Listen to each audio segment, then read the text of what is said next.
여러분 안녕하세요. 박성민 목사입니다. 2026년 8월 12일 수요일 매일 말씀으로 함께 하신 여러분들을 사랑하고 축복합니다. 오늘 말씀을 통하여서 하나님을 더욱 사랑하는 하루가 되시기를 축복합니다. 오늘 말씀은 이사야 24장 14절에서 23절까지 말씀입니다. 이 말씀을 쉬운 성경으로 먼저 읽어드리겠습니다. 살아남은 사람들이 소리를 높여 기쁜 노래를 부를 것이고 서쪽에서는 사람들이 여호와의 위대하심을 찬양할 것이다. 그러므로 동쪽에서도 사람들이 여호와를 찬양하며 바닷가 땅에서도 여호와 곧 이스라엘 하나님의 이름을 찬양할 것이다. 땅끝에서부터 노랫소리가 우리에게 들려온다.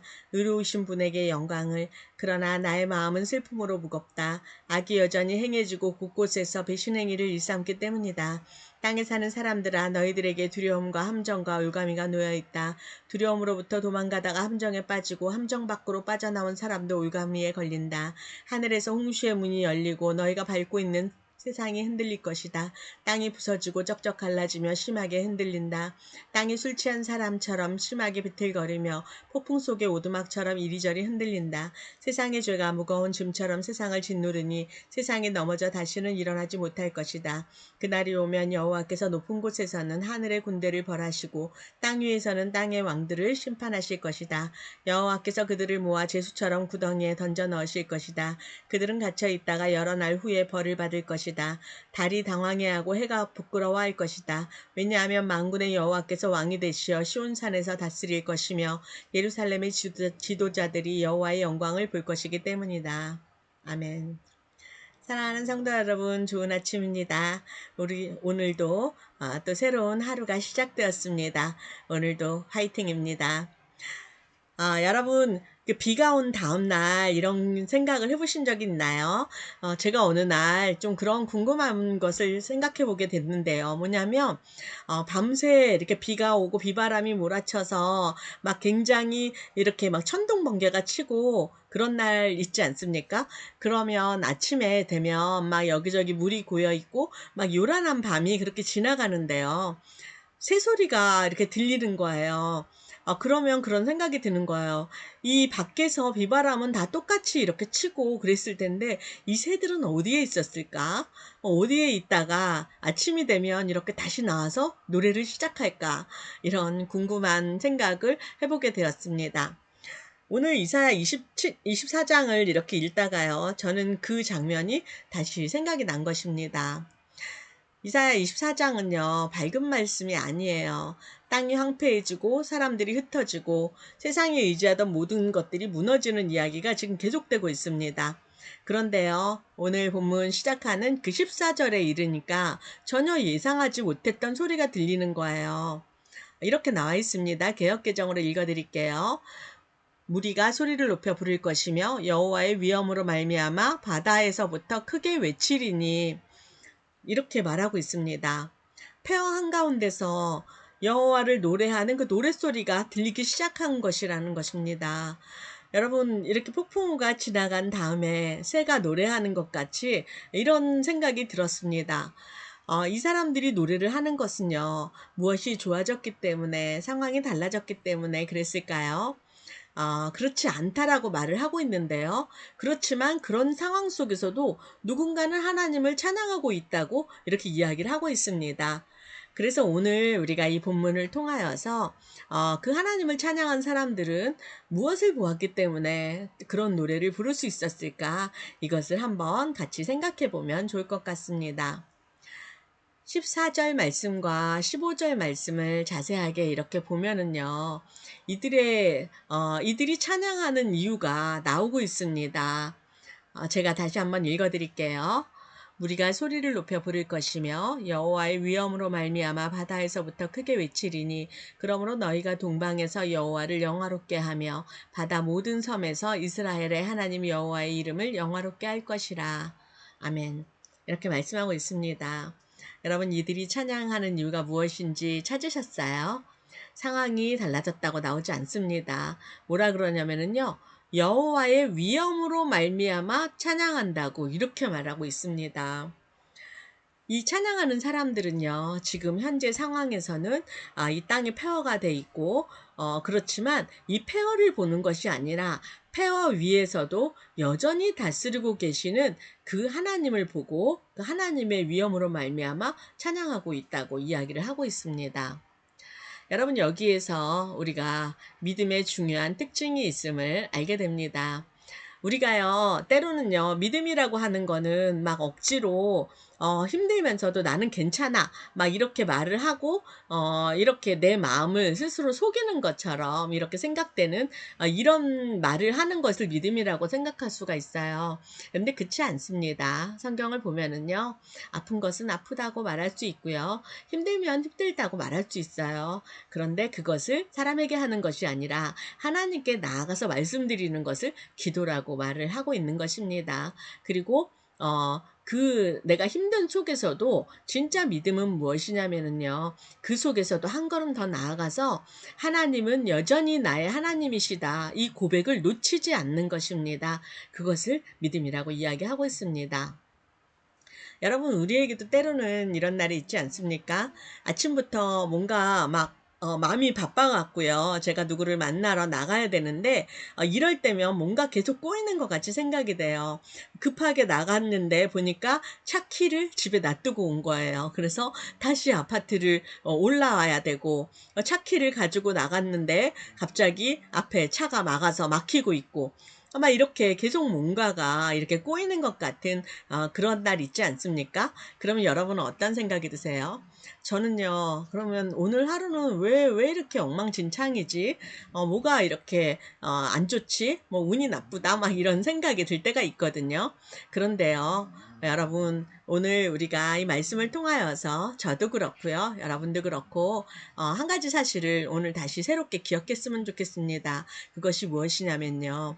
우리는 오늘 일어난 일이 나의 주인같이 이렇게 생각할 때가 있습니다. 오늘 일어난 일이 좋았으면 나는 좋은 하루였고, 오늘 나에게 일어난 일이 뭔가 어려웠고, 힘들었고, 아팠으면 나는 오늘 하루가 그렇게 어렵고 고통스러운 하루라고 기억을 합니다. 이것은 뭐냐면요. 내가 오늘 일어난 일을 나의 주인이라고 여긴다는 것입니다. 그런데요, 여러분, 그런가요? 그렇지 않죠. 오늘 나에게 일어난 그 사건, 그 일들이 결코 나의 주인이 될 수 없습니다. 나의 주인은 오늘도 여전히 나의 하나님만이 우리의 주인이심을 다시 한번 우리가 고백하고 결단하는 하루가 되었으면 좋겠습니다. 여러분, 어떤 상황 하나, 사건 하나가 내 하루 전체를 결정하도록 내어주지 마십시오. 우리가 하나님을 바라보고 하나님께서 나의 주인으로 하나님께서 나의 하루를 결정할 수 있도록 선택하는 오늘이 되었으면 좋겠습니다. 근데 말씀을 이렇게 읽다 보면은요, 오늘 본문 말씀에 16절을 가면 뭔가 조금 이상합니다. 16절 앞부분에는요, 이렇게 나와 있어요. 땅끝에서부터 노래하는 소리가 우리에게 들리기를 의로우신 이에게 영광을 돌리세 하도다. 이렇게 말하고 있습니다. 여기까지 보면은요, 하나님을 찬양하는 거고 계속 찬양이 이어질 것 같잖아요. 그런데 이사야가 갑자기 16절 하반기부에 어떻게 말하고 있냐면요, 이렇습니다. 그러나 나는 이르기를 나는 쇠자나였고 나는 쇠자나였으니 내게 화가 있도다. 이렇게 말하고 있습니다. 이 앞뒤가 너무 다른 말 같잖아요. 너무 이상하죠. 근데 이 부분이 참 중요합니다. 이사야는요, 하나님의 영광을 보았습니다. 그런데요, 동시에 이 세상의 고통도 보았다고 말하고 있는 것입니다. 그래서 찬양하다가도 마음이 아팠다고 이야기를 하는 것입니다. 여러분, 우리가 하나님을 믿는 믿음이 우리 안에 있죠. 그렇다고 해서 우리의 삶에 슬픔이 없어지는 것은 아닙니다. 우리가 하나님을 신뢰한다고 해서 내가 아픈 것, 내 마음이 힘든 것이 아무렇지도 않게 느껴져야 된다는 것도 아닙니다. 오히려 우리는요, 하나님을 깊이 알아갈수록 다른 사람의 아픔이 더 깊이 느껴지고 잘 보일 때가 있습니다. 그래서요, 누군가가 이렇게 힘들다는 이야기를 이렇게 들을 때요, 우리가 섣불리, 믿음으로 이겨내세요. 이렇게 말하는 것이, 이게 믿음 있는 것 같이 것 같지만요. 그렇지 않습니다. 이것은요, 오히려 그 힘든 사람에게 위로가 되는 것이 아니라 오히려 마음을 어렵게 하는 것일 수 있습니다. 때로는요, 그냥 힘든 사람이 우리 주변에 있다면 그냥 아무 말 안 하고 그 사람 옆에 같이 앉아 있어 주고 같이 아파해 주고 이런 모습 자체가 어쩌면 하나님을 더 닮은 모습이 아닐까 이런 생각을 해보게 됩니다. 예수님도 그랬잖아요. 예수님도 나사로의 무덤 앞에서 우셨습니다. 여러분, 우리가 알고 있는 것처럼 예수님은 그 시간 바로 이후에 나사로를 살리시지 않았습니까? 근데 그거를 다 알고 계셨어요. 그럼에도 불구하고 예수님이 우셨다는 거예요. 왜냐하면은요, 이 결말을 예수님이 다 알고 계시지만 그럼에도 불구하고 사람들의 슬픔을 결코 가볍게 여기지 않으셨다라는 것을 우리에게 보여주고 있는 것입니다. 그렇기 때문에 여러분, 우리가 마음이 때로는 괜찮지 않은 날도 있잖아요. 그런데 억지로 나는 괜찮아 이렇게 말할 필요는 없다는 거예요. 믿음이 막 우리가 눈물을 없애고 나는 막 괜찮은 척 억지 웃음을 웃고 이런 것을 말하는 것이 아니고요. 우리가 눈물 흘릴 수도 있고 아파할 수도 있고 신음소리를 낼 수도 있지만 그 상황 속에서도 하나님을 놓치지 않는 것, 하나님의 선하심을 내가 인정하는 것, 그것이 우리에게 믿음이라고 말하고 있는 것입니다. 그렇기 때문에요, 여러분 마음에 만약에 아픈 일이 생각이 나거나 무거운 일이 있거나 힘든 일이 있으면은요, 하나님께 그것을 그대로 말씀드려도 괜찮습니다. 하나님, 저는 오늘 이것 때문에 마음이 너무 아픕니다. 하나님, 내가 이것을 견디기가 너무 힘듭니다. 그래서 하나님이 필요합니다. 하나님, 나 좀 도와주십시오. 이렇게 하는 기도가 하나님이 들으시고 기다리시는 믿음의 기도인 것입니다. 이제 이어서 17절 이후를 이렇게 보면은요, 다시 아주 강한 심판의 장면이 이어지고 있습니다. 땅의 주민아, 두려움과 함정과 올무가 내게 일어났나니 이렇게 말하고 있습니다. 그리고 18절 19절에서는요, 땅이 흔들리고 갈라지고 요동하는 모습이라고 나오고 있습니다. 그리고 20절에는요, 세상을 어떻게 표현하고 있냐면요, 너무 인상적인데요. 땅이 취한 자 같이 비틀비틀하며 원두막같이 흔들리며 이렇게 말하고 있습니다. 여러분, 우리는 때로는요, 이 세상이 아주 단단하다고 이렇게 생각하고 있는 것은 아닌가, 이런 생각을 해봅니다. 그래서 뭔가 권력을 가지고 있는 사람이 단단해 보이고요. 돈이 많은 사람들이 뭔가 견고해 보이고요. 내가 만들어 놓은 이 자리와 내가 쌓아 놓은 이것도 뭔가 오래 갈 것처럼, 영원할 것처럼 생각될 때가 있습니다. 그런데요, 하나님께서 보실 때는 인간이 만들어 놓은 것은 절대로 영원한 것이 아니라는 것입니다. 하나님께서는요, 이 말씀을 우리에게 왜 하셨을까요? 이것은요, 우리가 세상의 것을 너무 마음을 두지 않아도 되고, 또 세상의 것에 우리가 너무 두려워하지 않아도 된다고 우리를 위로하시는 말씀인 것입니다. 여러분, 지금 여러분을 힘들게 하는 그런 문제가 있습니까? 여러분, 고통스럽게 하고 눈물 흘리게 하는 그런 어려움이 있습니까? 여러분, 기억하십시오. 그것은 결코 영원하지 않습니다. 그리고 여러분이 지금 부러워하거나 대단해 보이는 그 사람도 영원하지 않습니다. 오늘 나를 짓누르는 이 상황이 나의 마지막이 아닌 것입니다. 우리의 인생에는요, 하나님께서 쓰실 다음 장이 남아있는 거예요.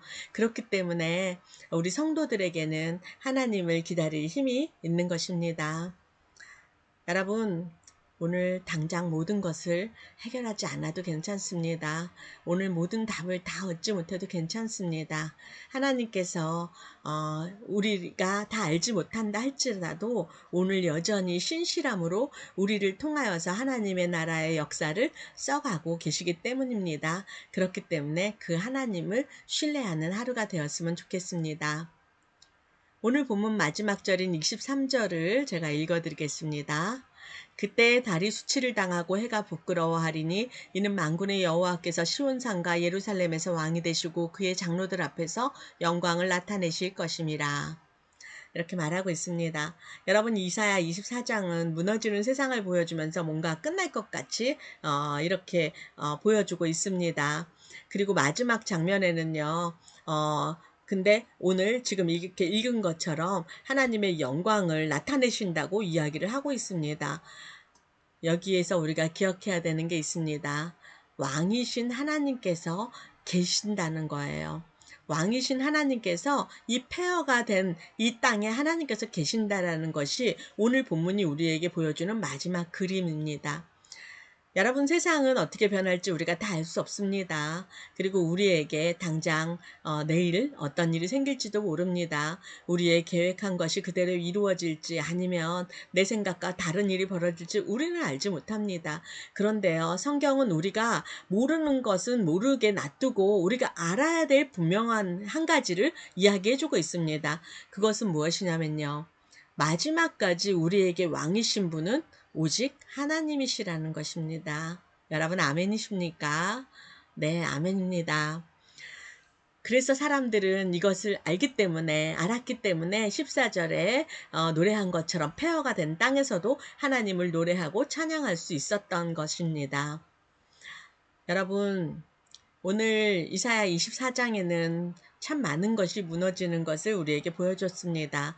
도시가 흔들리고 땅이 흔들리고 의지했던 사람들이 다 사라집니다. 그런데 사라지지 않는 그 하나가 있다고 하는 것입니다. 그게 바로 하나님의 다스림, 하나님의 통치라는 것입니다. 그렇기 때문에 폐허가 된 속에서도 노랫소리가 들리고 하나님을 찬양할 수 있는 것입니다. 오늘 우리에게도 그런 믿음이 있기를 축복합니다.